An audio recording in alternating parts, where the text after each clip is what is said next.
We have a new overlord. Yes, indeed. We have an unelected official who has taken over the world over. I'm talking about Elon the Musk. Green Man. Oh, Who? I said Who? The Elon Green Musk. Man. Okay, all right. No, no, no, Okay. no, no, no, no, no. Doctor Doom. Oh, Oh okay. shit. Yes. Both probably have weird accents though. So Let's get it. It's no longer considered an accent because we are now all under the same leadership. That's right. Correct. Correct. Yeah. It's a Yes. dialect. Exactly. It is what it is. Exactly. And so today we will be discussing our new Lord and Savior, Doom himself, alongside several other books on what we like to call around these parts Pals Pulls. I am joined by my pals, Marco. Yo, you guys get the Doom cloak yet in the mail or what? No, sadly. All I right. didn't get Well, the hair clip either. damn. There you go. It's part of the thing. Hmm. Tyler. I apparently got the Baron Zemo bit. I don't bring back that part of Baron Zemo. The whole kind of animal print around his neck. The thing. That's good Oh, shit. yeah. Did he not have that here? No, he No, didn't. no, No, no. no, That no. his dad is the one who usually had that. Oh, This guy's a right, little right. more tactical. Honestly, this is why you lose to Doom. We'll get to the book. We'll get to the book. And I'm Sean. Thank you guys for being here with us, whether you are live or in the future. I see all of you already. Uh, can't wait to say hello to you a little bit later on, but I'm glad to see you guys. Super Chicken 86, what's up? Says first time ever being able to catch you guys live. Can't wait to get into the books. Thank you for joining us, Super Chicken. That's awesome. Glad you're here. Why did the Super Chicken watch the stream? Is that a joke? Hey, there it is. You got it. It's a joke. Does it work? That's really the question we leave in the hands of the listeners. We have Count them. six of the biggest books on the stands this week. We've got the aforementioned One World Under Doom. We've got Absolute Batman #5, Aquaman #2, Hmm. Batman Dark Patterns #3, Green Lantern Corps #1. I was Gooner inspired to pick. get Gooner pick. I was inspired to get this by Atomic Hound. So Nice. shout out to Atomic Hound. I like how Atomic Count has been asking, like, is this too Gooner in the Yeah, in the yeah. Discord? He's asking for Hey, validation. He's like, he should really be asking Mrs. Hound because Hey. truthfully, she's the arbiter of that. I ain't touching that. Her opinion is the only one that truly matters. And then we've also got Bug Wars #1. So we've Nice. we've got quite a docket I, to I talk like about. this. I like this splay of books as opposed to the one by one. It feels a little more like organic. You like it splayed out. Not Yeah, news to well, anyone who watches this show. Marco, what do you mean by that? the books they're all in one bunch as opposed to you've in the past taken one, taken It's the other. it's like when you're showing off money. You know, you don't show off by dollars, individual dollars. You Got spread the them out whole on wad your, of your cash. forearm. You know, you put the whole wad to your ear.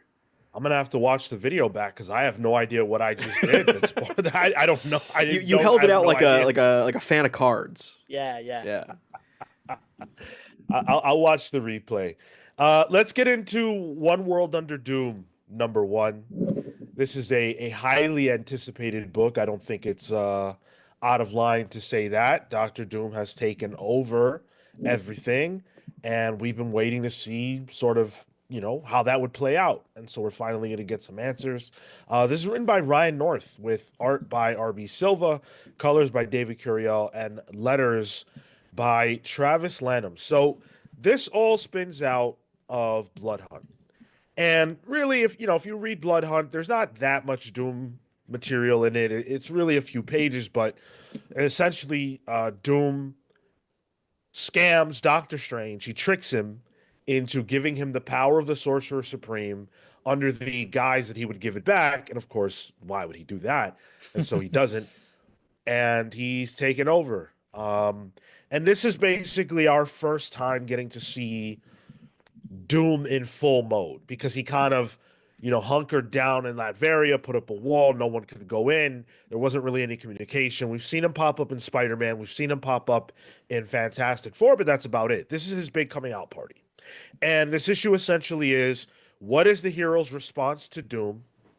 Doom bragging about how he has won, and Baron Zemo and Ames or Hydra's rather's retaliatory attack against Doctor Doom. Was this, Marco, what you were expecting? Um, I didn't know what to expect necessarily, but uh, I didn't feel like I needed to know what had come before. This laid it out for me really straightforward, and I had a lot of fun. This was a close contender for pick of the week for me, um, where I liked the presentation. I liked the page turn to all the Avengers and everybody kind of just like, all right, what do we do now? Um, and I liked the characterizations. So uh, this exceeded any expectation I would have had for the book because truly I wasn't sure what we were going to get outside of the premise of Doom's finally coming out and what does that mean? Oh, good for him. Wow. I'm with you, Marco. I mean, I'm a Doom head through and through. I have multiple Dooms on my wall right now. Um, so a Doom centric event excited me.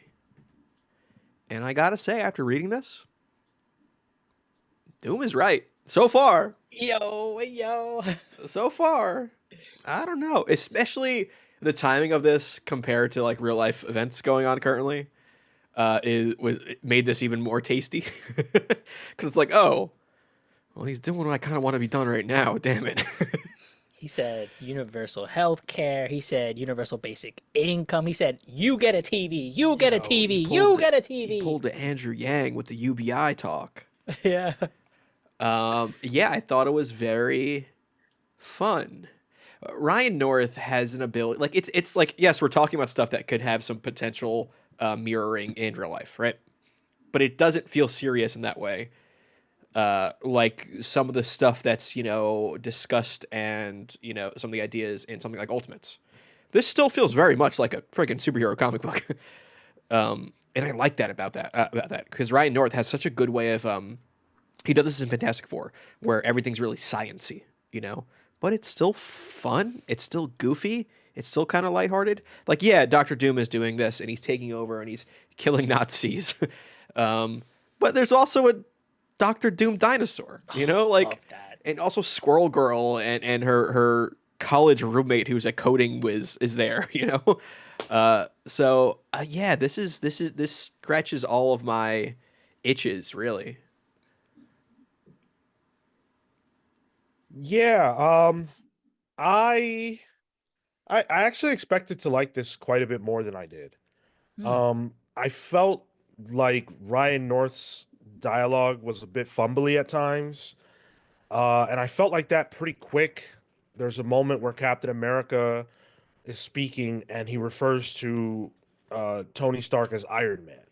And for some reason, that threw me off right away. Like their relationship is such that he wouldn't call him Iron Man, he would call him Tony. And Tony would call Captain America Steve, especially in mixed or in, their company. I just didn't really buy that. They're not even secret identities. Like, even if Yeah, they're not in company, like everyone knows who those two are. I thought that was bizarre. I also thought it was weird that Reed Richards had so little to say. It's the same problem I've had since Blood Hunt, where Reed Richards, the primary antagonist of Doctor Doom, just doesn't open his mouth. He has nothing to say. He's not Hmm. running the meeting. The meeting is being run by Carol, which I guess is respect to her status as the leader of the Avengers. But wouldn't you defer to Reed? Like I'm so lost as to how Marvel is handling this. I could see that. I think the places with Tony being quippy felt a little distant to me. That was maybe the most I'd felt, but otherwise, I take your point on, the relationships between these characters have existed for years at this point, and so to not address at a certain degree of familiarity makes sense. And yeah, definitely the Mr. Fantastic part, like the one line that I feel like stood out to me was literally him just going, "Message received, Captain Marvel," and "Message understood," and he just like swipes his hand. I'm like, all right, and I feel like that was the last time we actually see him talk. I mean, I think we'll get that. I mean, like the whole idea of what we're getting in like the Fantastic Four, because this is a traditional event where there's a lot of tie-ins for this. Like most of the Marvel line will be touching this at some point. And there's the whole idea of, Reed in the Fantastic Four comic, also written by Ryan North, is dealing with the idea of like, how does he understand magic? How does he learn magic? And then the next issue, we also get the cover of it is the Fantastic Four on it specifically. So I almost figure like this might just be, it has to be big because it's the main story. So it has to touch upon everyone, and maybe people get spotlights here and there. And I know it's Reed. And we can get, we've gotten that direct interaction and stuff like Secret Wars before. But I don't know, they didn't really jump out to me as much because I'm just like, oh, well, we'll get it eventually. If this wraps up and we don't get it, then yeah, I'd have a question about it. But right now I'm kind of just letting it rock, I think. But it did jump out to me. We said the same thing in Blood Hunt, and they didn't do it. I got a lot of fell forward awards, Sean. Yeah. It's just frustrating, and it just doesn't add up. There's definitely fun to be had in this issue. Baron Zemo and Hydra being the ones to be like, yeah, we're gonna step up against Doom was funny. And obviously, like, there's no world in which I would believe that they could do anything against Doom.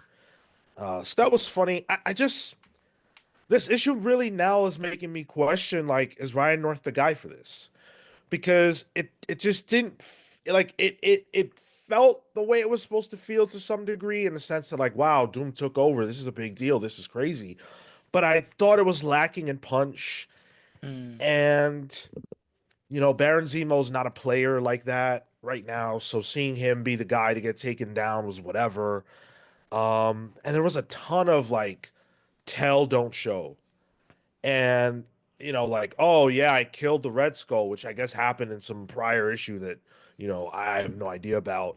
Whatever happened with Baron Zemo, we don't see. However, Doctor Doom was able to amass all of this power and influence and control, we don't see. And so that was frustrating, but he does have a metallic dinosaur. Yeah, that makes up for all of it. Pick of the week.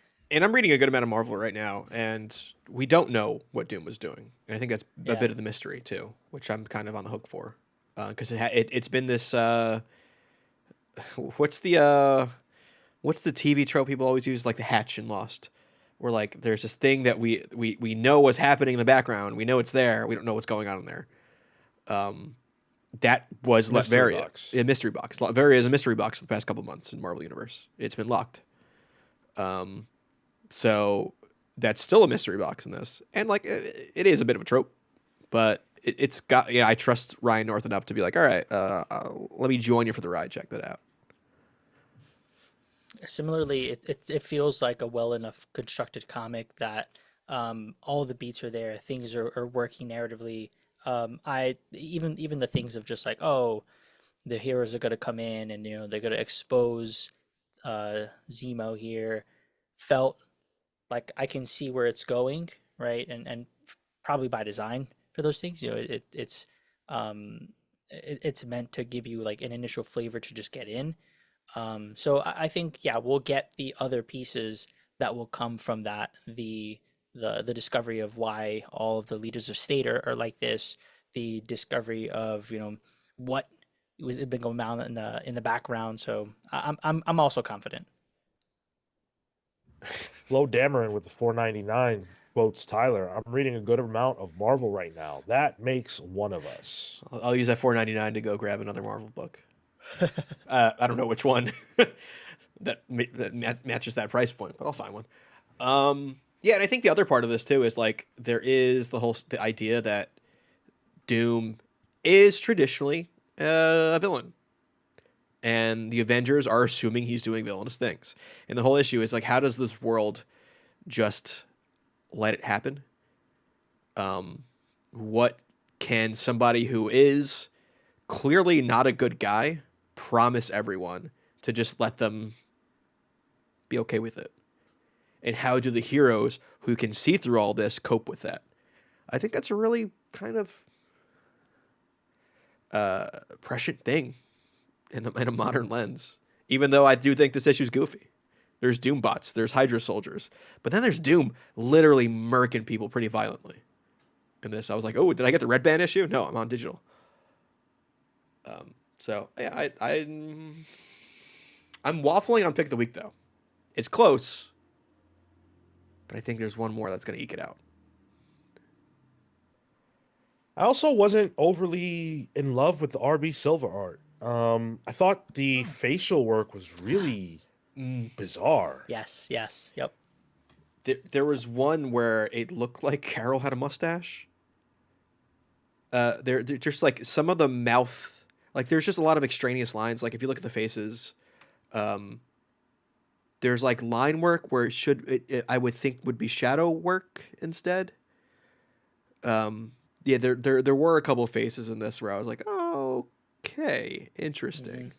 Yeah, agreed. There's this instance where they're fighting, and in like the center panel with her and Spider-Man, she has one face, but then you turn the panel and there's like a bit more detail on it for some reason, but it doesn't match the I guess the abstracted cartoon of the previous paneling.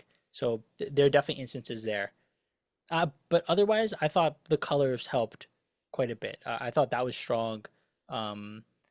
To keep pages and keep panels moving. The curio art was great. I think that the use of a lot of like reds, like the color palette is Doctor Doom wearing the strangest cloak, but that's the color palette throughout the book.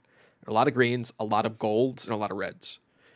So even the color is thematically playing with the idea of Doom as one world under Doom. Even the color is under Doom in a way. I thought that was really good. Pull. Yeah. Pull, but I have some concerns. Do you think do you worry that Ryan won't stick the landing or like won't build something up meaningfully? I'm worried about this not feeling like a serious thing. Hmm. I think Ryan is, really good at doing like lighthearted, heartfelt stuff, and we've seen that in Fantastic Four, but I haven't seen his bite. And I haven't seen his ability to sell me on something being dire. And I didn't get that from this. Squirrel Girl being there, being one of the people speaking, there's just too much ridiculous shit, and I needed to get more serious. Okay, fair enough. Um, Pull, pass, guys. Oh, it's Yeah, easy pull. pull for me. Yeah, Yeah, pull. it's a triple pull. All right. We're gonna give the poll a couple more minutes to see what you guys have to say. What is up? Virtual reality fitness. That's a name I Yo. haven't seen before. The Wii Fit Virtual trainer? reality fitness. That's hilarious. Doom looks dumb with that cape on. I actually think Doom looks dumb throughout the book. I think the RB Silva's mask for Doom is really bad. It just doesn't look right. What? I don't think there's any world where Doom could look bad.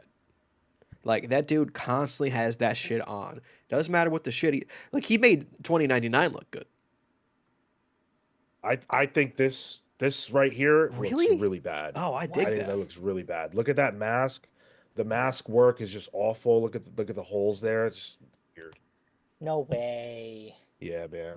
This is my least favorite version of Doom. What's on the cover is fire. What's interior, it doesn't get that across. Damn, hard disagree. I'm a Doom truther. I'm like I'll agree with him no matter what. So He's right and looks good. Let's see. Banksy Main says reminds me a lot of what Fall of X looked like with the coloring and all the futuristic tech stuff all over the place. Right. Mm. Absolutely. Yeah, and I thought that was the worst version of RB Silva that I had seen, and this is that. The faces are rough, the weird, like I can't even make out what I'm looking at. Pages, with the curio cover colors that just obscure stuff. Yeah, I don't really care for this creative team from a visual standpoint. Damn. Yeah. I Jedi think Ty says, go ahead. no, go for it. Uh, After Blood Hunt, I don't trust Marvel events. If it ends up being good, I will buy the Omni. Yeah.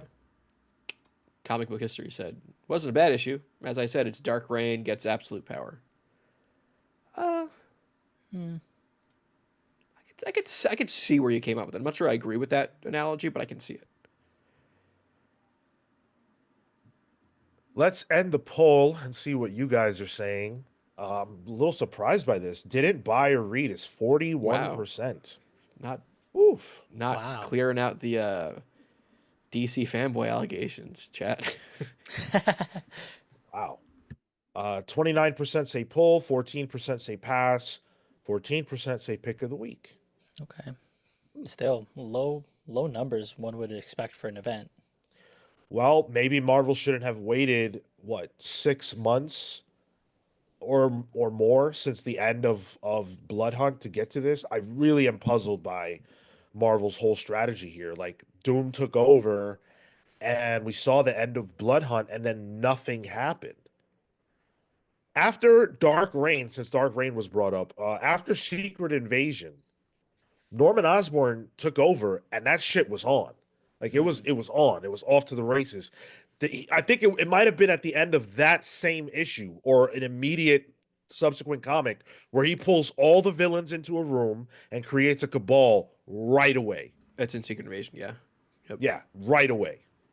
This needed to happen a long time ago. And then we got they killed their own heat by waiting. I don't know what they were waiting for. Are they waiting for like because this is event season for them? Like didn't Blood Hunt start around this time last year or a little later? Probably. I mean, it's really not though. This isn't. Blood Hunt was a summer event. I'm pretty sure. How many issues? And this is not summertime. Do we know? February's not really event season. Do we know how many issues One World Under Doom is going to be? 9. 9. It says 1 of 9 on One at of least when I got 9. it on Comixology. It'll be finishing up right when the Fantastic Four movie comes out. That's what they're waiting for. You would think they'd want the trade on stands when the movie comes out. And That's true. yeah, I don't know. I just think this whole thing's been kind of bizarre. All right. So a couple things. First of all, I am going to see Captain America: Brave New World after the show today. I have an 8 o'clock showing. Now, there's no way in the world we're going to get out of here before 7:30, but my goal is to make that happen. 7:30, because I got to get to the theater. But Yeah, get that popcorn. yes, bro, I'm more excited about that than the movie. I got a free popcorn coupon too. I'm hyped for tomorrow. Hell yeah, nice. I wanted to share an announcement with you guys by way of showing you what just came in the mail for me. And that is my copy of the Captain America by Ed Brubaker Modern Collection, Modern Era Epic Collection. This is the first one of those that I bought, but I bought it because this will be the subject of the upcoming book club. Get ready, lock in. Yes. We will be presenting our Captain America month book club on Tuesday, February 25th. So you have your time now. You have your warning to get started with your read if you haven't. We are going to be talking all about this bad boy, and I can't wait. I haven't read it since it came out when I was reading it in issues. Me neither. Yeah. I don't think I have. Yeah, I'm hyped, dude. Marco, you haven't read this, right? No, but I've been waiting to see, and then I'm gonna pull the trigger on it like tonight. Get it on Comixology. Near says no one saw this coming. Yeah, it was a pretty easy poll. It looked like. Yeah. There was no heat there. No question marks. Like the video if you're enjoying what we're doing. Be subscribed. Subscribing helps us out a ton. We need to hit 5K subs. We're on the road to it, and you guys will help us get there. The other announcement I wanted to make is that after the main show on Saturday, where we will be speaking with Chris Aran of Popverse, we're going to be talking to him about the state of comics. That's going to be a great conversation. You're not going to want to miss it. After that, we're going to go live again to review Captain America 4. That's why I'm in such a rush to watch it. Double dose. Yeah, it's like, hey, it's Valentine's Day, and then we got to do the show. So you got one slot, Sean. Yeah, they really fucked us, huh? Well, not Damn me. it, Marvel. Well, I'm having a little solo dolo date tomorrow. Hey, there it is. Solo Putting dolo. putting a hole in the popcorn bag for myself. Oh, Oh, alrighty nope. then. Oh, geez. Okay. All right. We've got a big DC block of reviews coming your way right now, so let's get it started with Absolute Batman number 5. This is written by Scott Snyder with art by Nick Dragotta, colors by Frank Martin, letters by Clayton Cowles. Last issue was a flashback that showed us the basically Batman Year One with Gabriel Hernandez Walter. Nick Dragotta makes his return to tell the 5th piece of this arc, the Zoo. And last issue that dealt with this was issue 3. And in issue 3, it kind of ends on a cliffhanger of will Batman accept this money offer from Black Mask to let them go, to let Black Mask operate in Gotham with impunity. And for some reason, there were people who thought that Batman was actually considering the offer. Obviously, he wasn't. He took the money so that he could fucking burn it, which is what he does in this issue, to show to the Black Mask that he doesn't care about money and he can't be bought. And then a great big fight ensues.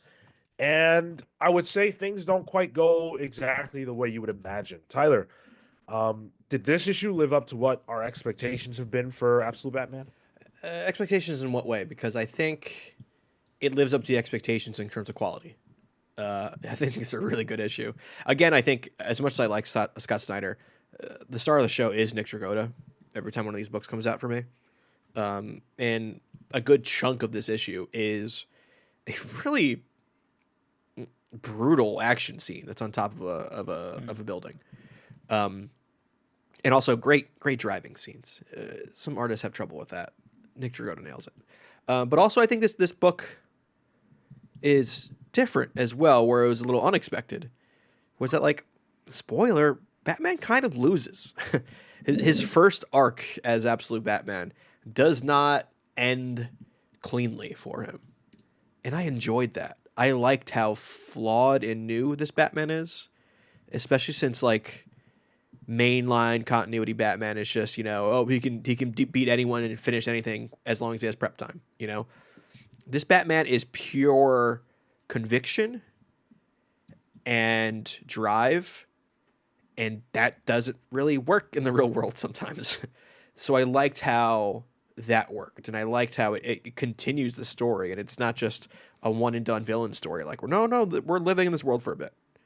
I really enjoy this issue. I mean, I continue to enjoy this book, and I'm gladly surprised at how different of a Batman story Snyder is telling in here. I think this was a good issue, but I feel like compared to the other issues, this wasn't at the same caliber. I felt a bit more of the Snyder treating young characters. Like there's a moment where young Bruce tells Gordon not to close the zoo, and I could feel like he was very much the one speaking, not Bruce.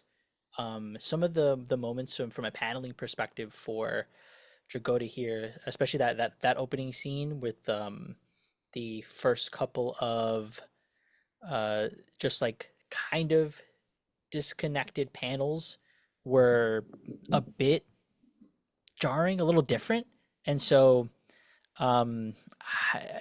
it was still good. This was still good, but this wasn't to the same level. It felt like a weaker issue, and I that's not to say I am doubtful of the series at whole, but this was definitely a lull. The action moments were a lot of fun, but there were also moments of disbelief that I was just like, "Yo, this guy should be dead." Like, yes, he's whatever, but it just took it to too much of an extreme that it removed me from it. I like it's just like, okay, I got pulled away from being enthralled in the story. Dude gets stabbed more than Caesar did. Yo, got clocked by the axe, so I thought was definitely going to be chopping his head off. Especially because they alluded to that moment. He's like, "Oh, you didn't think that this is how it was going to go." I'm like, "Oh, is Snyder talking to us for a second? Hold on. Are you about to chop my dude's head off?" No, you just hit him in the face. Okay, fine. This was my pick of the week. Oh wow. Uh, yeah, I thought Absolute Batman 5 was really, really fun and really good. I continue to be impressed by Nick Dragata's paneling. It's not because he's necessarily doing like Hayden Sherman-esque wild, shapes and sizes and things like that, but it's because of how much he's able to pack into his panels and how many panels he's able to pack into a page. And it never feels extra. It always feels like it lends itself. It's always story. And I really appreciate that about the way he does his thing. And I also really like the way the Batman versus Party Animals Black Mask fight goes down. It's like, yeah, we all knew that Batman wasn't going to take the money, but boy, does he beat the shit out of these guys. Hmm. Like, take no prisoners, show no mercy, to the point where I wasn't uncomfortable necessarily, but I was like, wow, that doesn't feel like Batman.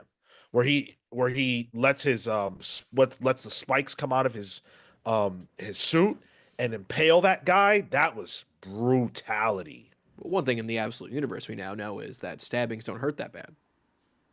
So the guy was Apparently. probably okay. Yeah.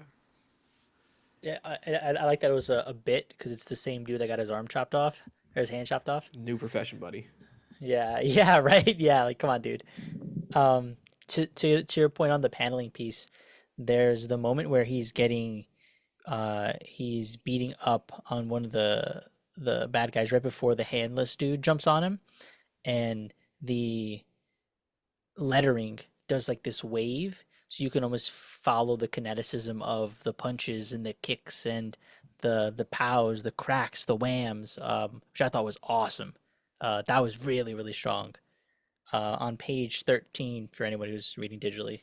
It's a great page, by the way, and even the way it's colored too. Yeah, It's like these cream backgrounds that get redder and redder and redder. Like it's just bloody clothing, is what it is. The violence of the fight is dirtying up the actual negative space of the art. yeah.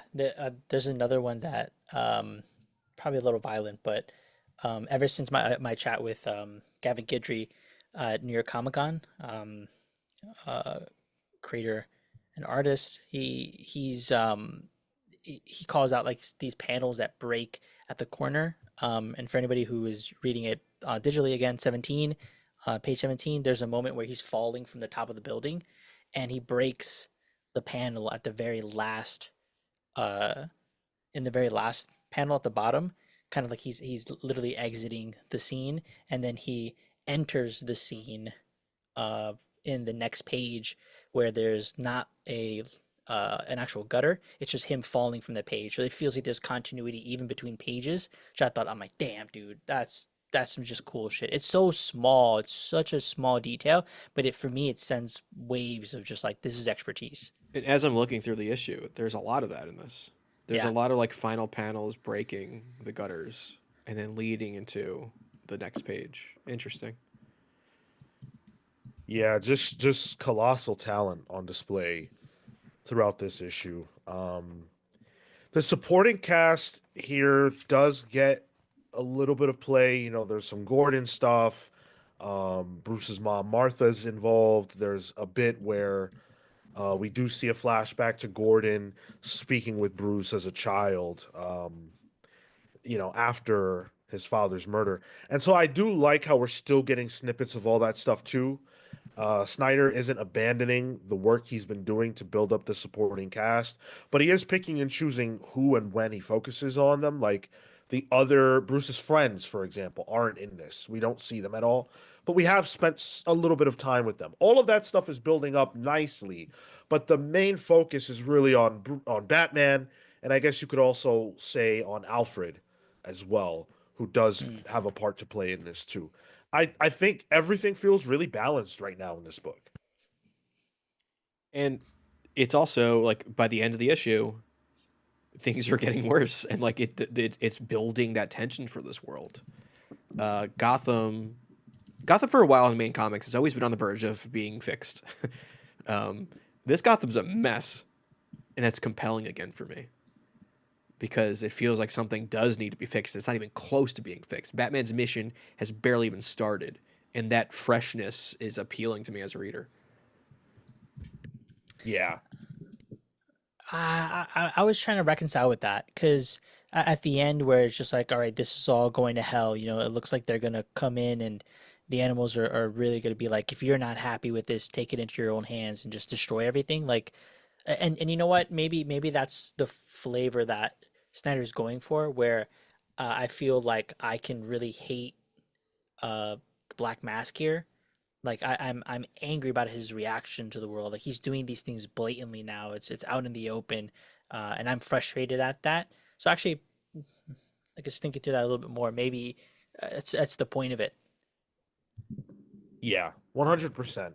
I mean, this version of Black Mask doesn't really resemble the mainline one at all, but I think that the way he's presented is it makes a perfect foil for this first arc for Batman.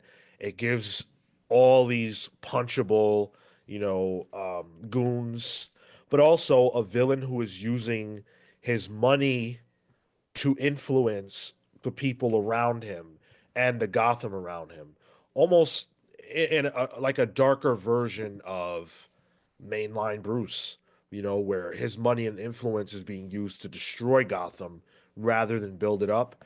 And this Batman has to stand in the way and stop that. I really love it. I think this series is excellent. Well, and then that same idea is echoed with Martha and how she's a protester. That's how she met Jim Yeah. Gordon. In a way, this Batman's a protester. Yeah, a low to the Yeah. ground, resistance fighter for a city that desperately needs him. And this is the tip of the iceberg. Like this, who the fuck else is Batman gonna have to face? There's an endless catalog of potential villains to throw into the mix. If this is where things are starting, man, I can't wait to see where they go. And Yeah. and briefly, we didn't even touch on the fact that Batman essentially does lose in the end, getting burned. I thought the net that caught him, that was a little weak. Like I feel Yeah. like he could bust out of that. But it seemed like he wanted Roman to Black Mass to expose himself to the people. I like the fact though that that didn't matter. That and it goes back to what Tyler was saying about One World Under Doom and how knowing the reality of Doctor Doom isn't necessarily enough to get people to resist him. Here it's the same concept where Black Mask is now known to be the perpetrator behind all this shit, and just because he's willing to offer money, people are going to side with him. They're going to be down with his cause, and that's the descent into corruption that we see in our real world today. So I like the way that Snyder is he's got his finger on the pulse in terms of what really matters. And Comic Boom says, I love the metaphor of Batman being uncompromising in his principles and Alfred representing someone willing to work with the corrupt system. There's Yeah. conflict now between Batman and Alfred, which, again, not something we've had in a long, long time. We still don't know what his angle is even, there's the moment where he said it's time for him to get extracted, right? So like what does that mean for even their dynamic, but what does it also mean for him potentially turning into that ally? Yeah. All right. I'm pick of the week here. This was excellent. Best book I've read this week. Maybe my pick of the month when it all shakes out. Yeah, Jesse says this Batman a proletariat. Hell I yeah. mean, yeah. It's a pull for me. It's not my pick of the week. Yeah, pull as well. Um yeah, pull. And I was also curious because I was like, all right, well, yeah, who else can they introduce in this world? We're getting Marcos Martin on issue 7. Ooh. That's a Nice. Mr. Freeze Ooh. story. Oh wow. Okay. Yeah, it's a two-parter, so that'll be real fun. Cool. Sick. Matthew Price says, always they always joke about how many Batman books they got coming out, but damn, we have some great ones right now. Absolute Batman, Dark Patterns, Batman and Robin, Last Halloween. Great time to be a DC fan. And Hell yeah. none of those are Black Label. Yeah, right? All mainline. Yeah, so much for I Bat love that. Label. I love that. Let's see what you guys had to say about this. The poll results are in, And overwhelmingly, you guys love this. Wow. 54% of you pulled. Pick of the week is 22% of you. 11% of you passed, and 11% say didn't buy or read. So relatively low amount of you that weren't interested in this. Um, Atomic Hound says we need some likes, and I completely agree. Let's get those likes up. Julia Raul says, I have a question. Is Batman going to chop off Black Mask's hand when he catches up with him? Well, how would we know? We Who don't write the knows? comics. Who Batman in knows? this world still doesn't kill, so he's not an axe murderer. Right. You don't got to worry about Yeah. that. He's not an axe murderer. Julia, I think you're doing a little bit too much worrying. He hasn't killed anybody. I highly doubt he will. It's just the funny books. Speaking of funny books, let's get into Aquaman #2. Nothing funny happening in this issue. Uh, the creative team behind this bad boy is Jeremy Adams, with art by John Timms, colors by Rex Locus, letters by Dave Sharp. So Aquaman at the end of the first issue was transported, and we have no idea where. He went through an Omega fucking symbol and ended up somewhere else. Now, the scuttlebutt online, a lot of speculation was that he ended up in the absolute universe, and I think this issue more or less debunks that. Yeah, Yeah. yeah, it Um, does. at least I didn't get that vibe. But what they are involved in, what he does find himself in, is a trap, a deadly trap set by what was her name, Jenny Greenteeth or something like that. Yeah. Yep. Yeah. And he meets an individual who also happens to be from Atlantis as well, I believe. And Aquaman has to use his new powers in a very creative way in order to get out of this situation. And he finds himself with a new title altogether. What'd you guys make of Aquaman #2? Was the title joke a pun on purpose? No. What do you mean? Title. No, Come no. on. If anything, it was a reference to him being a king, and everything Okay. else. I had fun with this. I think here's the thing. I think Jeremy Adams might have did shot his low too soon. I was gonna try and figure out a way to say that cleaner, but I couldn't. Because like Aquaman has water bending skills now. He has Mara's water kinesis, and they do the two coolest things you could do with water, and they do them both in this issue. In the sense that like, oh, you can control mud. Ooh, what else can you control? Oh, blood. I don't know. I kind of wish they would have teased that power set out a little more instead of like, oh, he learned everything immediately. Yeah. That being said, it was cool as shit. I think giving Aquaman this different power set is interesting. I think the John Timms art is really fun. That Jenny Greenteeth was sick looking, and it wound up just being an evil lamprey. Like it was still a water villain, but kind of possessing another Atlantean. I thought that was really cool. I think it's a cool way of using fish as villains and giving a fish a personality in a way. I thought it was Banksy man, Jesus Christ. And I think the introduction or the tease of the blue is really intriguing. They tease that, and they also tease Nude God kind of integration in this. So this is a very DC universe laden Aquaman book, where typically in the most recent times he's kind of been siloed into he does water shit. But there's bigger DC kind of ideas being melded into the character's mythos that I think is really interesting.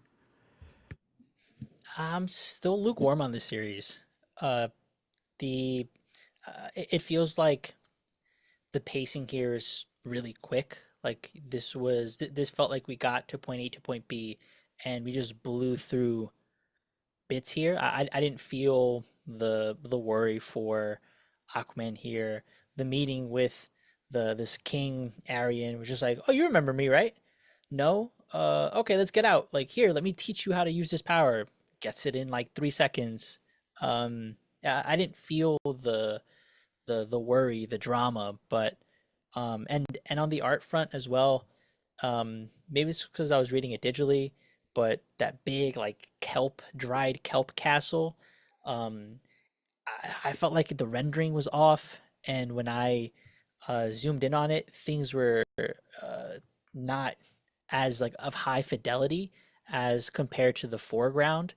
Um, It's photoshopped. y- for It's sure, stamped. Yeah. but like I would expect a quality there, and I feel like that happens consistently. Where a lot of the time it felt like some shortcuts were being used in from an art front that caused the backgrounds to be less quality than the foregrounds. Um, and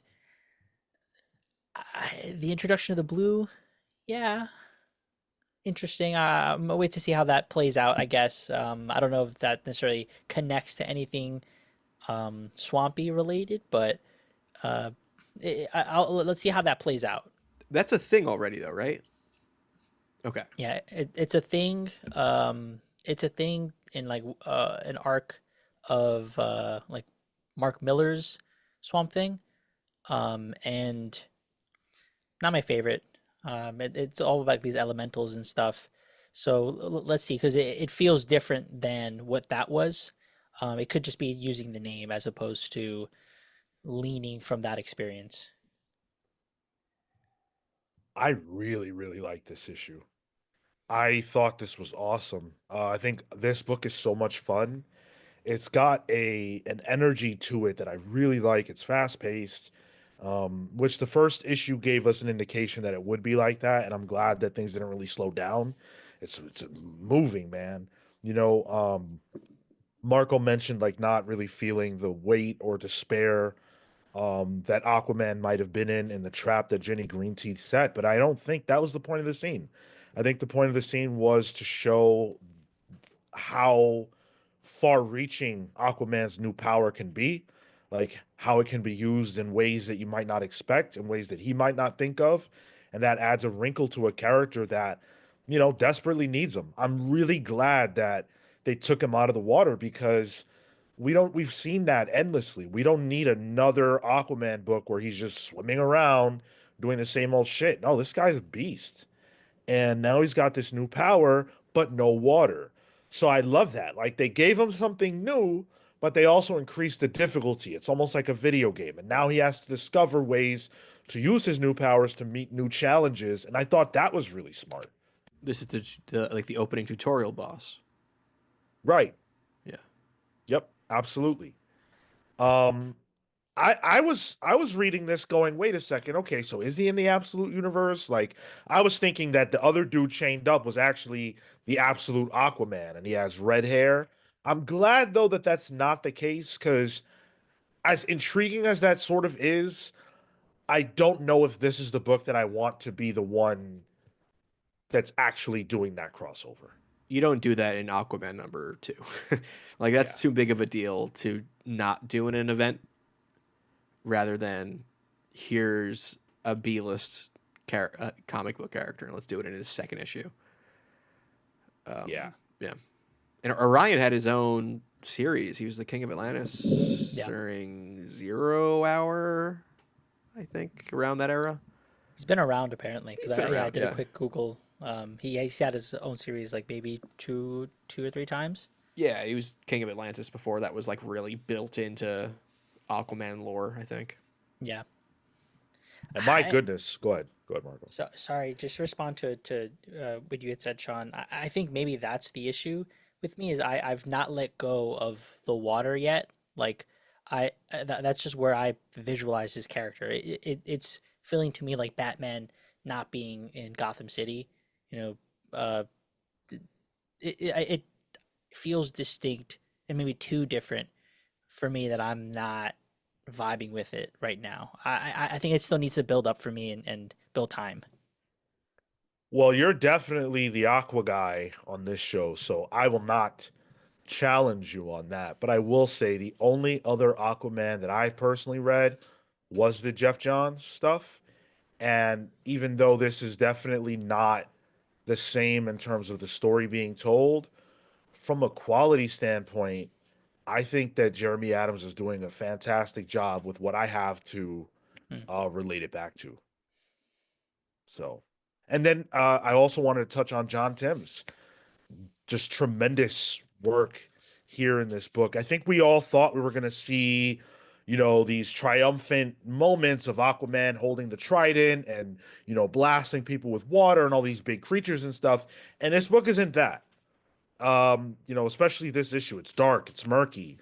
But John Timms can do anything. And I love the way he draws, Aquaman with this grime on him, just looking all kinds of nasty. I just think there's some really cool moments here when Aquaman tells Jenny Greenteeth, as matter of factly as possible, it's time to die. Like, One That thing was a little John cheesy. Tim does great is that there's the page where Aquaman is throwing. He's literally shit slinging. He's just throwing mud using his aquakinesis.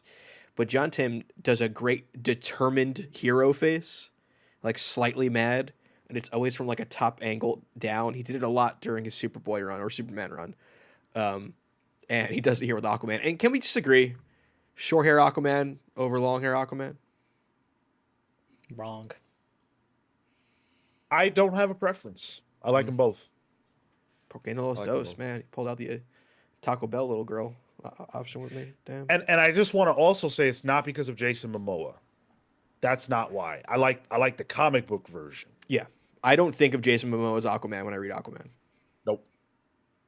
Those versions have nothing to do with one another. Yep. One's a drunk and one's a king. That's wet Lobo. Let's be real. Yeah, why'd they do him like that? I don't know. I mean, man? it was fine for what it was. It just wasn't like that first Aquaman movie is still pretty freaking fun. But yeah, that's Jason Momoa just being himself. Yeah, but I'm talking about like, you saw the Flash? He was a drunk. I know. Yeah. But They I did him like dirty. that's Jason Momoa being Jason Momoa, and I don't think it's Aquaman. I agree. Hateable. Yeah, this was an easy pull. Could have been my pick of the week. I had so much fun with this. We got a double dose of Jeremy Adams, and that makes me happy. I'm Ooh, pulling. I'm okay. pulling, but it's a hesitant pull. I want to give this another issue. I'm going to give this the arc. I'm going to give this the arc and make a final determination on it because I'm not quite enjoying it. Well, much like Damn. fishing, Marco, you might just have to wait it out a little bit. Yeah, Slow there it is. process. Patience. Patience is Yeah. key. It's a pull for me. I enjoyed it. I'm going to make a prediction right now. I predict that within the next 12 issues. No, that's too long of a time frame. You've never Within read a the book. next within the next 6 issues, Swamp Thing will appear. Yo, Oh, I mean, on Pal's previews next week, we're gonna have some Swamp Thing to talk about. This dude is showing up in a lot of shit lately. all right, folks, you heard it here. Whoever wants to take those odds, please put in the chat now. To reiterate, 6 issues Swamp Thing. There's literally gambling apps that you can do like parlays on anything. I bet you somebody could set up actual comics Pals parlays. I don't. Kalshi, bro. Yeah, Calci, exactly. Don't do it. Don't do it. Don't do it. Don't do it. Let's see what you guys are saying. The poll results are in. 47% of you said pull. Didn't buy or read is 34%. Pick of the week, 11%, and pass is 6%. Comic book history says, yeah, I won't be reading Aquaman going forward. Damn, why not? Not loving it. Aquamid, as Banksy Main says. Banksy, come on, man. Banksy's just having some one-liners in the chat today. Atomic Hound says I need to do a reread. I'll give it a couple issues and I'm gonna do a reread of the whole thing. Cale said he all liked of the Aquaman? Flash. No. Okay. I've done that before, but Cale said the new Spy Spurrier Flash made more sense when he read it all together. Maybe that's what I need. I need a full experience as opposed to this piecemeal at the moment. Michael Nadeau, don't bring that up, please. Something happened with Swamp Thing in Justice League. I was absent that week. Is he okay? Oh no, is he all right? Oh, okay. Comic book history says, yes, Scott retweeted my review of Absolute Batman #5. Congratulations. Oh yeah, Tell him to get on That's our very show. good. yeah. Exactly. Tweet that. See if he'll retweet that. Tweet at Scott Snyder and say, go on the Comics Pals show. The Comics Pals is a great YouTube show where they dissect comics in a real positive way, and also they're kind of cute. Yeah. Yeah. verbatim. I just dictated it for you.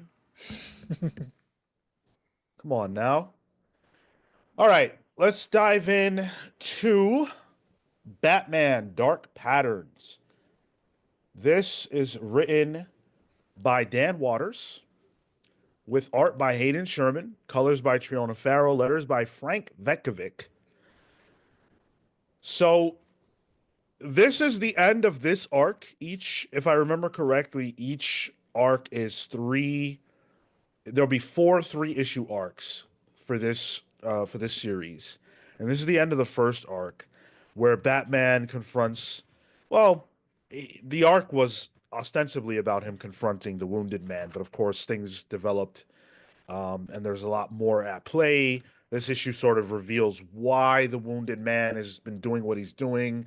That there's a secret town of people who can't feel shit. They don't feel pain, which I kind of liked. And of course, we confront the real enemy of the villain, another member of the Sionis family, apparently. So we've got the Sionis family. We've got two issues of Batman this week, both of them dealing with a member of the Sionis family. So there you go, a menace in Batman's life. I wonder if somebody has a big screen debut in it. Well, I guess he was in Birds of Prey, but you get the point. Oh yeah, that was a movie. Indeed, it was.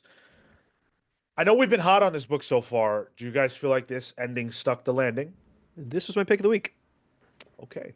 Yes, got that. I just as much as I think the Dan Water stuff is really interesting in this, this is kind of just a classic, very Batman the Animated Series episode, maybe like a two-parter, or it's just Batman being a detective and having to, and with like a sympathetic villain, because in the animated series, a lot of those villains had kind of sympathetic backstories, and we kind of get that here. But hot damn, Hayden Sherman. Every issue I've praised them on what they're able to do in this, but this just continues it. There's this one page where that kind of just sealed the deal for me. It's in the book where the wound man is tied up and he's being like interrogated by is it Chris Sionis? He's got like a kind of a normie name, right? But he's getting interrogated by the real bad guy, and we see the wounded man's eye. It's slowly opening up, and he's got all these pins and nails surrounding his face, surrounding his eye. And the next panel is his POV, and we can see those pins in the pinhead. I'm like, come on. And there's the other page where the panel work is within Sionis's shirt and jacket. And it's just, man, Hayden Sherman. I mean, they're doing great work on Absolute Wonder Woman. They're doing insane work on this, I think. This was an easy pick of the week for me. I came out of this book being like, issue 4, when, please? Thank you. Like excited for the next arc. And it is hard for me to get excited about comics. It makes me sound jaded, but I just read a lot of them. And because I read so much, it's just a constant deluge of content for me. I finished this issue and I'm like, yes, I want more.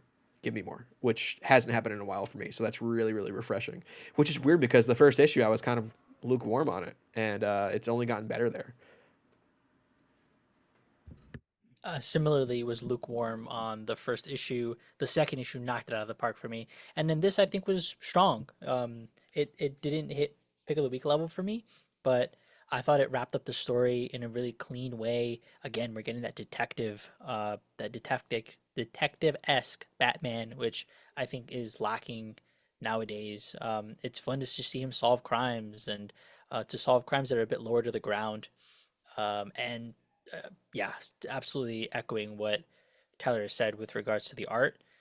There are so many just little nuggets of panels and of little nods to things. I did find it a little cheesy that, or at least for me, it's always cheesy to see Batman in the daylight, like in daytime, and He looks also he's not in stupid. the city. Yeah. Yeah. It's just like he's in a small town. He's on a fucking lawn. It's just goofy. But I going past that, I think this is a strong overall issue. And he I appropriately got didn't. his ass kicked when he's just out in daylight. He can't hide in the Yeah, shadows. I got. didn't. I was just gonna say I didn't love that. I Mm. didn't love him getting beat up by those random guys because at the end of the day, they were just random guys. And he says Um, that too. He's like, they don't know how to fight. Yeah. And like acknowledging that it happened doesn't make it make sense. He can beat Bane. We've seen him fight 57,000 ninjas at once, and he loses to Timothy and Paul. Nah, Paul's in this? sorry. Fucking- He got cucked too? Not that Oh, Paul. okay. Not that Paul. I still thought this was strong, but I felt probably closer to how I felt about issue one than two. I thought this was better than issue one, but I didn't think it lived up to the heights of issue two. There were some things, like I mentioned, the Batman getting beat up, which I didn't love. I also didn't find Hayden's panel work as exciting as I did in the second issue, surely, but even the first one, I just thought this was a little bit more straightforward, but it was still good. Um, there's something bothering me about the way that Hayden draws Batman's lips. There's something weird about those lips. He's a bit gangly and twinky. Yeah, yeah. His face kind of reminds me of the '60s Batman. Like merged with Pattinson, but like not Batman Pattinson, but Twilight Pattinson. Yeah, yeah. Yeah, I saw that Yeah, for the first time I did it this weekend. sorry. Did you watch that for the first time this weekend too? last weekend actually. Okay, yeah, yeah. Um, again, like this book for me hasn't really been about the story. It's been about the vibe. It's been about the look and feel, and so I don't have a lot to say about the arc itself. I thought it was all right. The Wounded Man was kind of interesting, and I dug all that stuff. Well enough. Certainly not enough to carry beyond three issues, though. And I'm not even all the way sure that it carried through those three perfectly. That's fair. Yeah, I think the plight of the wounded man, it fit perfectly in this. Like if they had done more, it would have been he would have stayed overstayed his welcome, and to the point that Tyler made about making him sympathetic, it felt like yes, I not that I need to give context for this character. I think Waters was successful in making him sympathetic, but it did feel like okay, I see where he's going with this. I see the machinations there. Cool. It was good, but it wasn't. I wasn't floored by this. I pull. Pull. Yep. Pick of the week, Paul. Very good. Nice. Let's hit some super chats. Yeah. Glad to see these coming in. Thank you guys so much. Matt Fisher with the 9.99 says, so not to plug my own stuff, but I write interviews for Impulse Gamer. I've got over 100 comic book reviews up. Check them out. Oh, and I drop Dark Patterns. I read way too much to keep up. And then he followed up with a 4.99 super chat and said, I hate autocorrect. I dropped Batman, Dark Patterns. It just doesn't float my boat. Fair enough. Yeah.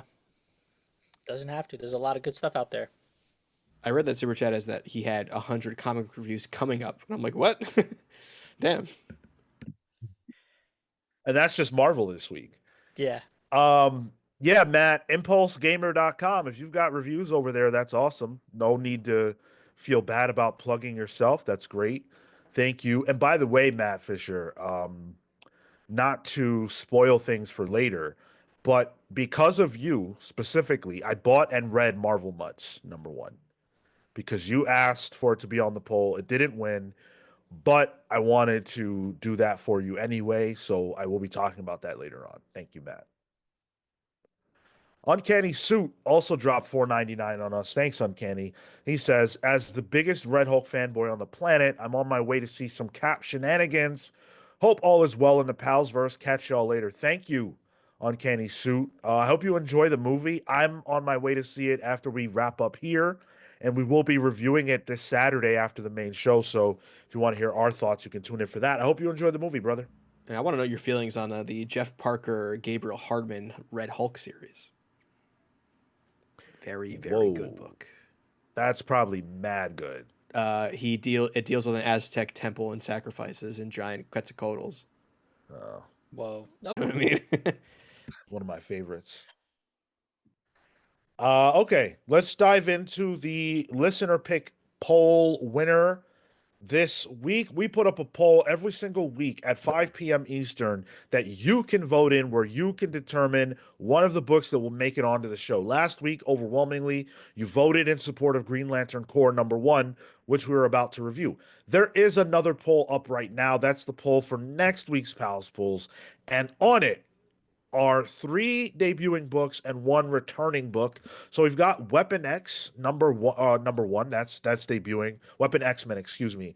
And that's got 10% of the vote. Doom Academy #1. That's the next book out post One World Under Doom, and Doom's going to be in that. It's like Strange Academy, but with Doom. 19% of the vote. 25% of the vote is the Power Fantasy #6. We just gave away a copy of the first trade of that on the main show. We love to do those kinds of things for you guys when we can. The book is now back for its second arc.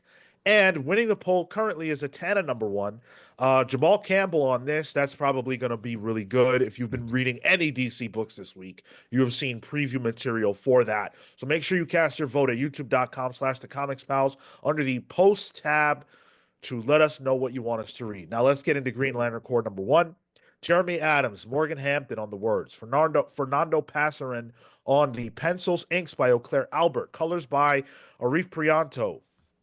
This is the reformation proper of the Green Lantern Corps. Everything is back to good, kind of, sort of. They've still got problems, but they've got allies. This book gives us a window into how things are going for them, repairing the galaxy and the universe, but also knowing and dealing with the fact that the Sorrow Lantern is a menace who might cause world-ending problems.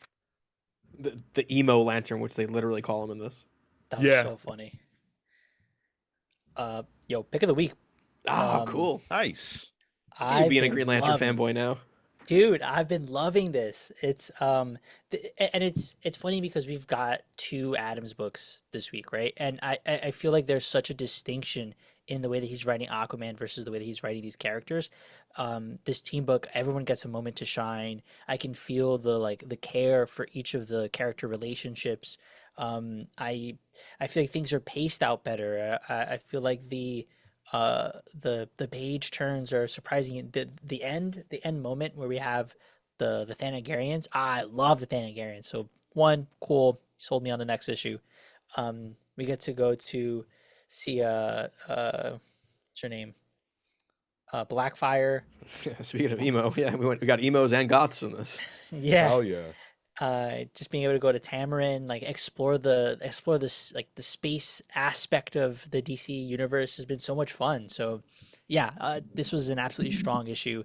I'm loving that John is also the I guess our main POV, and he's my Green Lantern from the cartoons. So I feel like I can slide right into this. I don't see how necessarily, and that if that character were the lead here, I feel like I would be less connected. So I'm loving this all around. And as an animated series fan, I'm sure that last page kind of popped you. Because can we spoil that? Sure, why not? Right, it's our show. Yeah, of course. Fucking Hawkwoman shows up. Shira Hall. They got some history. Yeah. I had a lot of fun with this. I've read Green Lantern Corps pretty consistently, as it's in its iteration since Jeff Johns' run with like Tomasi on it and stuff. And there's one thing that you can do to pop me for a book. It's that, and it's put Sinestro in a Green Lantern suit. Loved it, and I love the twist in this book where it's much more police procedural drama. It's no longer Ganthet and all the Guardians like Jessica Cruz is literally the captain. She's like the commissioner of the Green Lantern Corps now, and it's very much like that. And they have missions they have to go out on. They have cases they have to solve. And the idea that the rings don't choose lanterns anymore, they have to choose that now. They have to make that call, which makes it a little more personal, but also the fallibility now has consequence. Because if they make the wrong call, they made that call. So I think storyline wise, that's really interesting. It's something I haven't read before. I thought this was outside of like showing me Kyle Rayner on the cover and he's not in the book, which is like a crime against humanity. I was pretty impressed with this book. Yeah. I've read quite a bit of negative comments about this book, And I was blown away by that because I Same. thought this was really good. I thought this Yeah. was really good. I had a lot of fun with it. Because of those negative comments and because Morgan Hampton was on it, which they are one of the people who was in the milestone initiative thing that DC did, and so Morgan came out of that with a job. Not immediately, but Morgan got this job, which is great. Congrats to them. But I don't know their work, so I'm like, what to expect? Um, I don't know who to attribute what to, but this was very well written. Uh, I've been a Fernando Passerin fan for a while, and I was not disappointed by him and his work at all. I thought he did a very good job. He makes a lot of sense in the Green Lantern space. I also think they're finding interesting ways to utilize the Green Lanterns already. As Mm. Tyler illuminated, Jessica Cruz is basically the captain. John Stewart is like the lead detective type character. Even Sojourner has a role to play here. She's going to be a fixture in this now, which is awesome. Even Kelly is the tech guy, and like that, that most procedurals have. Zoom enhance, zoom enhance. It's that person. Yeah. My favorite moment in any of the books that I read this week was from this. There's an excellent piece of silent, you have to view this storytelling that happens in the background. So it's in the earliest pages of the book when they first get to what I guess you could call the precinct, and you'll notice that there's an interview or like an interrogation going on. So look at this right here. You can see Guy Gardner's interviewing a blue guy, right? The next panel, that blue guy gets really big for some reason, right? And none of this is in the foreground. This is not story. The next page, that guy explodes. And then you see Guy Gardner there with that other weirdo. They've got all this gook all over them. And then Guy Gardner has a little baby that I guess came from that explosion. I don't know. Either way, all that was funny to me. And I love that kind of thing in comics. Like, don't acknowledge it. Just let it live there. Make me pay attention. I felt rewarded for that. It's like when That's awesome. Bendis would put himself screaming in the background of comics at like police precincts. Yeah, that was great. It's great storytelling. I saw it. I saw the sploosh, but I didn't register what that was. Big Like, pause.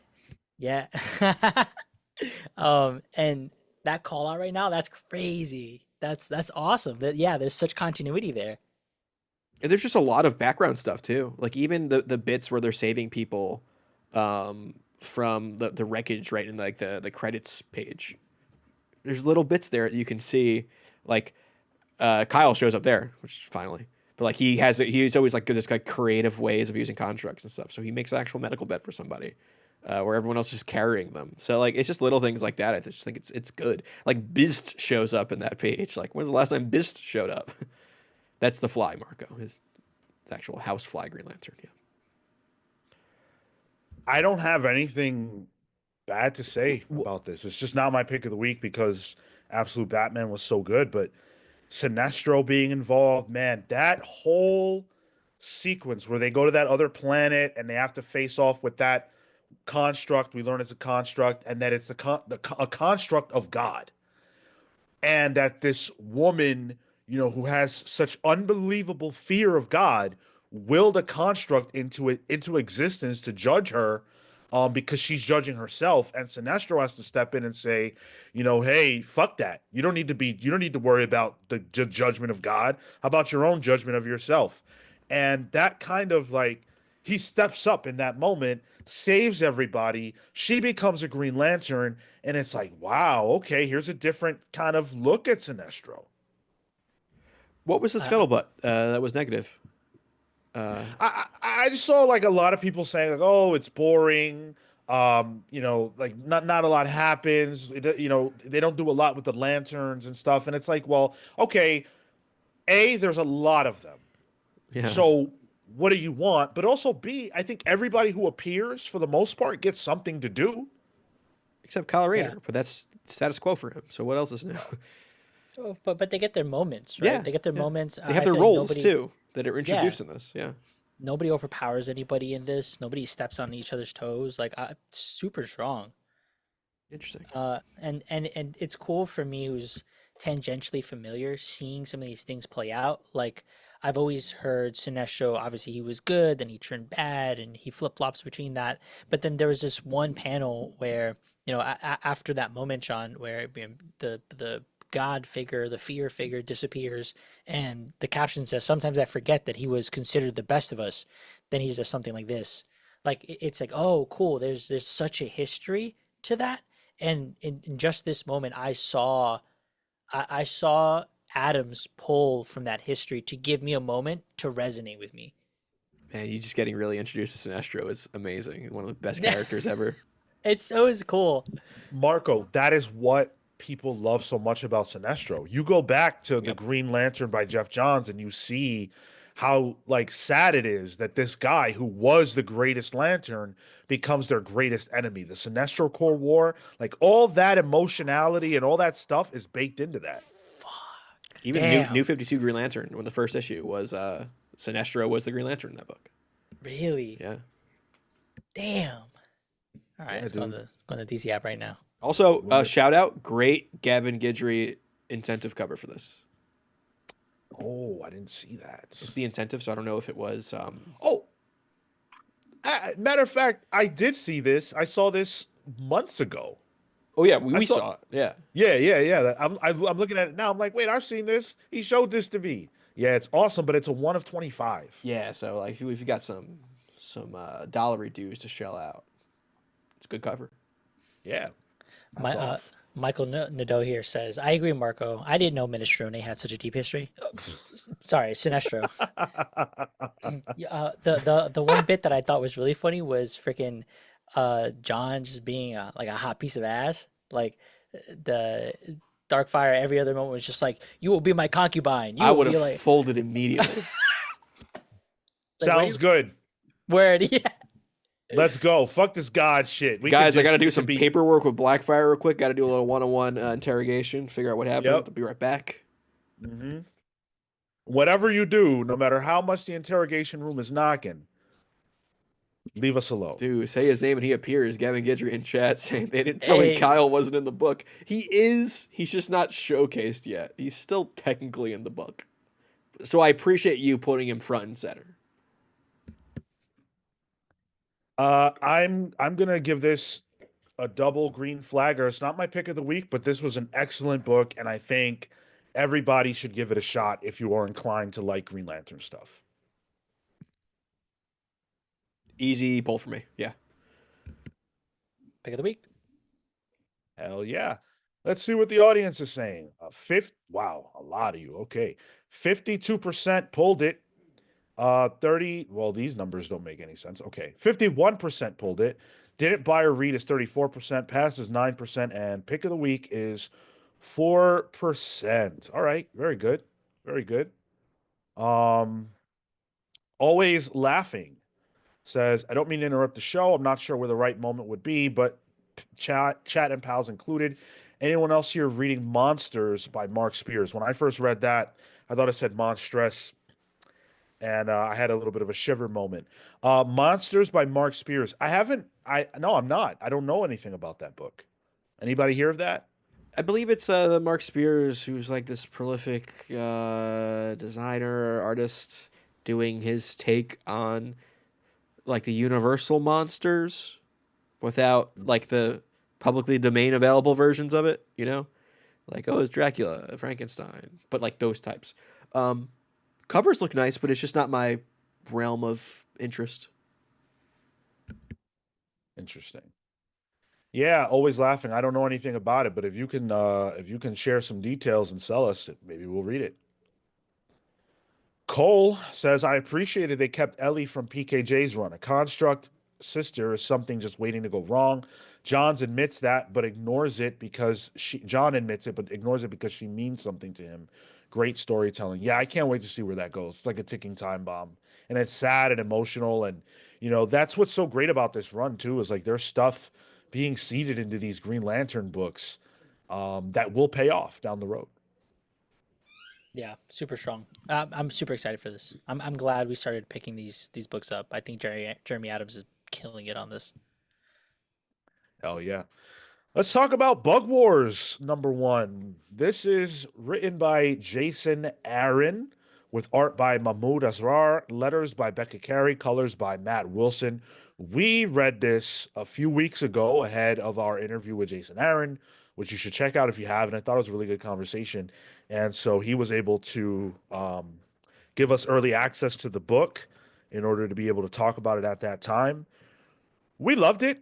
I think we all loved it, but we weren't really able to talk that much about it. So this is our opportunity to dig in. Bug Wars is a book that is essentially about a war, a great war between bugs that happens on the front lawn of a family's house. And the story of the book is not just about that bug war, but it's about the family that lives in the house, their unique relationship to bugs, and then what happens when the son becomes a little more involved in the bug war than he would like to be. Marco, you were really hot on this book and dying to talk about it. Talk about it. Yeah, I had so much fun, and I really appreciated the early access because I wasn't sure what to expect with this. I'm a fan of A Bug's Life, Ants, for anybody who's seen those movies, and this kind of gave me those vibes. The immediate just violence that gets introduced is wild. Like people getting chopped, beheaded, explosions. There's just it's a little goofy to think that these are bugs and like these small peoples and living in this world. Um, but then you get that twist, and it's a family drama, and I'm feeling for our protagonist, and I'm feeling for what has happened, and I'm curious about understanding the dynamic between those two, the our main protagonist, the brother, and the his mother, and how this relates back to a mystery that involves his father. So I think Aaron lays a really strong foundation, one of action packed, one of emotionality with the family, and then mystery. Because like, what is this? What is going on? How do we figure out? How do we figure out what this all means and tie that together someplace meaningfully? So yeah, hot. Yeah, it's an easy recommendation, especially if you liked Jason Aaron's work on Conan during his time at Marvel. I mean, Hmm. literally, Mahmoud Asrar was with him on that book. So there's a lot of that, beastly nature of like war and swords and sorcery. Mix that, the idea of like Conan, and then you merge it with Honey, I Shrunk the Kids. That's essentially what this book is. So you get that like brutality that Aaron managed to do, Aaron and Anasrar did in Conan, and then you mix it with like some of the real heartfelt family drama that Jason Aaron is also known to be good with. He tackles some of it in stuff like Southern Bastards or even Scalped. Um, and talking to Aaron about it, which me and Sean, we all when we finished that interview, were like, yeah, we were really proud of that one. It just felt like a really good interview. Um, and I think talking to Aaron about this specifically and how this is like an idea he's had since he was a kid. This is the world that he made in his head when he was a kid, finally being made in a comic book. So it's a real personal stakes that are involved there that are just evident when you're reading this. There is a emotion, Marco said, emotionality to what the storytelling is and this family that we get introduced to. I really like this book. This is a very easy and um, accessible book that I think anyone can really read. Like, sure, it's violent, so maybe not a kid, but this is one you could throw in anyone's hands and they'd be like, yeah, this is pretty fucking rad. I thought it was really strong. You know, I was excited because it's Jason Aaron and Mahmoud Asrar, but I didn't know what to expect from the premise. And so when we dove in, the first few pages is just like the War of Bugs, and I'm like, all right, cool, that's the book, whatever, who cares? Yeah. As soon as we see that the war is like such a small piece of the larger, literally, world and how fragile their lives are, like when they just get mowed over, and many of them die, many get blown away. Literally. I was like, oh shit, that's fucked up. I felt bad. Like they made me feel bad for some bugs I just met, and I don't even like bugs. So, I, I and then there's like the family stuff with the dad, and we learn a lot more about the dad in later issues. We were able to read two, right? Yeah, first two. Yeah. Um, so we learn more about the dad like in later issues, and the brothers have trauma based around their father and stuff. And so this first issue really packs in and is what it feels like a microcosm of what this series is going to be. And I always talk about the contract that an issue one is between the creative team and the fans. And I sign because this tells me this is a book that's going to be fun. It tells me it's going to be good looking. It tells me it's going to have emotion and heart. And it also tells me that by the end of this, I'm going to have seen some really fucking cool bug fighting action. And I'm all about it. I pull. Yeah, easy pull on this. yeah. Uh, I think this is one you can recommend to a lot of people too. Yeah. I forgot to get the poll up. I'm gonna do that real quick just so we get some numbers on it. No And then worries. got a couple You super you chats. you get the poll up. I'll get Matt Fisher's 1999. Sean, I read the first issue of The Sacrificers when it came out. Then I didn't continue. Due to your enthusiasm, I went back, bought the trade and the other 8 issues, and it is now on my pull list. I read all 14 in one sitting. Matt Fisher, thank you for saying that. I'm glad that you enjoyed it, read it, and enjoyed it. We come on here, each one of us hopes that you like the books that we talk about on some level. We're not just saying it for our sake.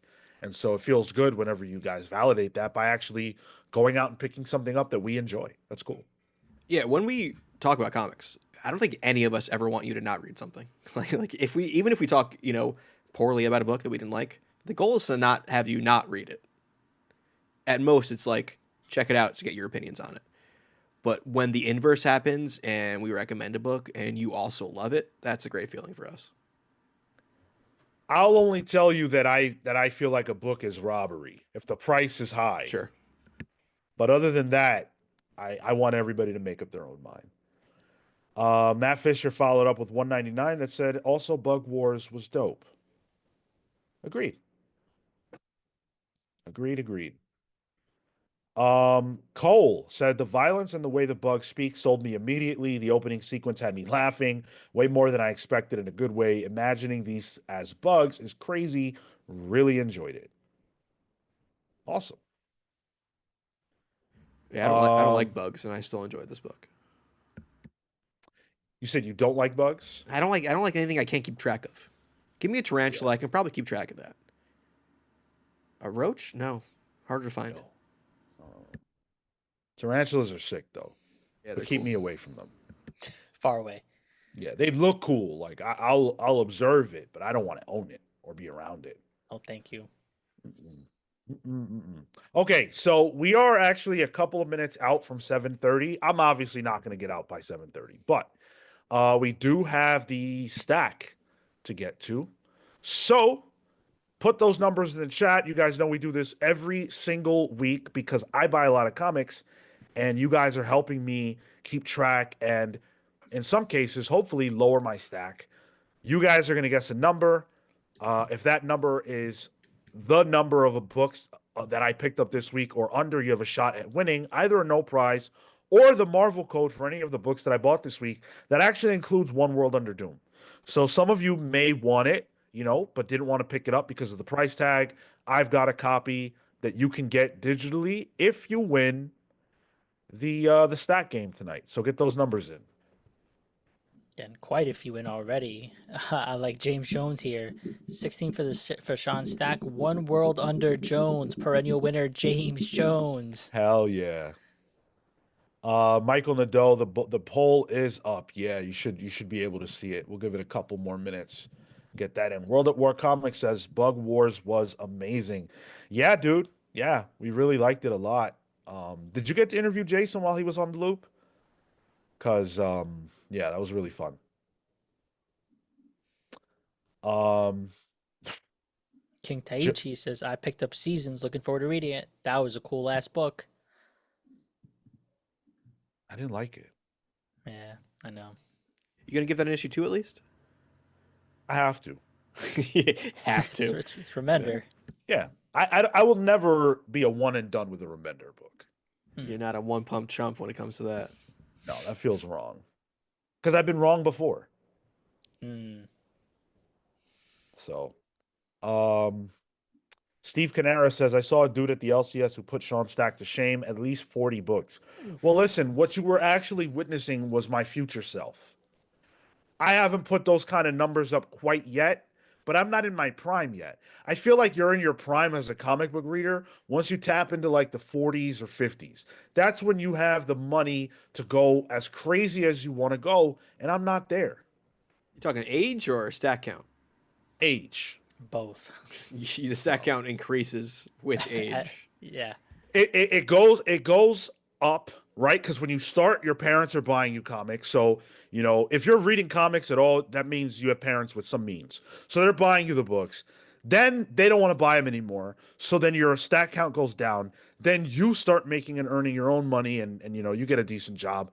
And then the more decent your pay is, the higher your stack count goes. But then that's offset by the amount of kids you have. So, there's some kind of math there. Marco can figure it out. Figure out a formula for that one. Yeah, yeah. The inverse relationship of the whatever. Yo, Ted H with a 30. That's wild. Woof. Shit. All right. Let's read them off and let's send the people home happy, hopefully. All right. We got Dan Trudeau, 17. James Jones, 16. Steve Canaris matching that. Near 15. Jack Cloutier, 15. Matt Cosmo, 11. Michael Nadeau, 14. Raging Sloths, 14. Comic Boom, 13. Atomic Hound, 24. Wow. Marek Oscuro, 18. World at Work Comics, 12. Rami Darwish, 17. Michael Murphy, 11. Joseph Wolf, 19. The Phenomenal AC, 19. And Comic Book History says, I'm feeling tight, 13 books, but there were 14. There were 14, but Sean put a book back. Okay. I'm looking at the chat right now and I see at least one person has the right number. At least one went. Damn, Ted H with the 30. That's crazy. You got Banksy Main with 13, 5-star, 2100 with 8, Gavin with 20. Okay. All right. Are we closing the floor for answers now? Let's get to it. So we've got the 6 that we talked about on the show. Marvel Mutts number 1, which I told Lucas, or not Lucas, excuse me, Matt, that we would that I would talk about very, very briefly, and I will do it very briefly. This was cute as fuck. Absolutely. There's very, very little dialogue. It follows, the dogs of Marvel, the Marvel dogs, as you might imagine. There's a lot of Miss Marvel in it. Cosmo was the MVP. That's my favorite dog in Marvel or DC. And it's got some funny moments. Was it worth $6.99? Hell no. But I figured I'd do it for Matt. Does it feel like a Marvel Infinity comic collected? I was thinking about that. Because it is. Yeah, it is, but no, it didn't feel like that. Okay. No. The only thing that was a little awkward was that it's not even awkward. They're very short stories. So it's like 2-3 pages of story, then it's the next quote unquote story, but it all makes sense together. If you can't give someone Bug Wars, you could probably give them Marvel Mutts. Well, They might be allergic. At that price point. Yeah. Wait, how much was it? I didn't get to finish it, but same feeling, Sean. It went by. Each one went by quick. Yeah. I also picked up Amazing Spider-Man 67, Transformers 17, Deadpool and Wolverine number 2. I gotta read that. Yeah. The Moon is Following Us number 6. Geiger number 11. Batman and Robin number 18. All right. Look, there's some sus things in here. I'm sorry. You'll understand, hopefully. X-Men number 11. Oh no! It's the cover. I had to get this. This is the Mark Brooks Disneyfied cover of Cyclops and Jean. Animated cover, Sean. They can't say Oh, it. They can't say Disneyfied, oh, right. Oh, which is but funny. it's Marvel. I I mean, it's know, Disney. but it does not say Disneyfied. The cover is not called that. In any event, I Yeah. fucking love this cover. It's They good. had it virgin behind the stands for 30, and I didn't know it existed. So I asked the girl, "Hey, how much is that?" I didn't have my glasses. She told me 30. I said, "Oh, okay, you could put that back." And then she said, "Oh, there's a regular variant for the normal price." And I said, "I'll be right back." And I went and got that. The Lucky Devils #2. Huh. Eddie Brock Carnage #1. Tyler, you read that. Quick thoughts. I loved it. That's a ton of fun, that book. It is brutal. It is Jesus Saya has really put his whole ass into that one. Be curious to know your takes. Talk about it on Discord. Mine is A Lonesome Grave. Excited to get into that. The Immortal Thor #20. Ooh. Magic #2. Now, look, come on. I know I didn't like the first one, and I said I was out. It was a one and done. This cover, Gooner alert. Gooner alert. that did it for me. Mid tummy, huh? I'm a simple man. Man, I hope the cashier judged you. Look, she can judge all she wants, man. Who did this cover here? Yo. Who's this? Villalobos. Pablo Villalobos. Thank you, Pablo. Shout out to Pablo. So that's 19. Ooh. Did anyone? Oh, yeah, yeah. That was. Joseph Wolf. There it is. There were 2 winners And who was the other that I one? saw. Oh, Phenomenal AC. Yeah. Oh, yeah. Right below it. Sick. Congratulations, guys. Let me know if you want to claim those codes. And anybody else who might be interested, just hit me up. A lot of times people don't claim them. So I might have, the book you want if there is something you want. I don't mind giving them away.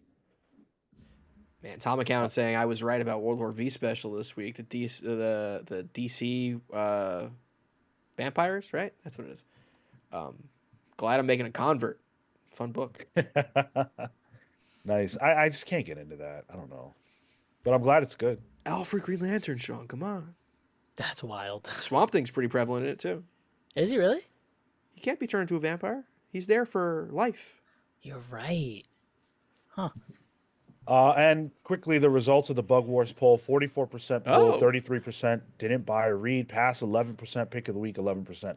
I'm glad to see that, and I like to think in my mind that part of that has to do with the fact that we talked about Bug Wars so much because of the Jason Aaron interview, that so many people in our community went and picked it up. It's over half of the listeners, watchers, Thank viewers. you. Thank you. Jason Aaron thanks you, and we thank you for hanging out with us tonight. We will be back on Saturday. We'll be joined by Chris Arant of Popverse. Chris has done a lot of journalism, great journalism over the years in the comic book space. So we're going to talk to Chris about the state of comics. It's not going to be an interview. It's going to be a big, meaty discussion. We sought out a pro to come and have this conversation with us. That's something we love to do when we can. And so we did that for this week coming up. We will also be reviewing Captain America: Brave New World on Saturday after the main show. So tune in for that. Spoiler full. So if you haven't seen the movie yet, you might not want to listen. But either way, we hope to see you guys there. Until then, take care, guys.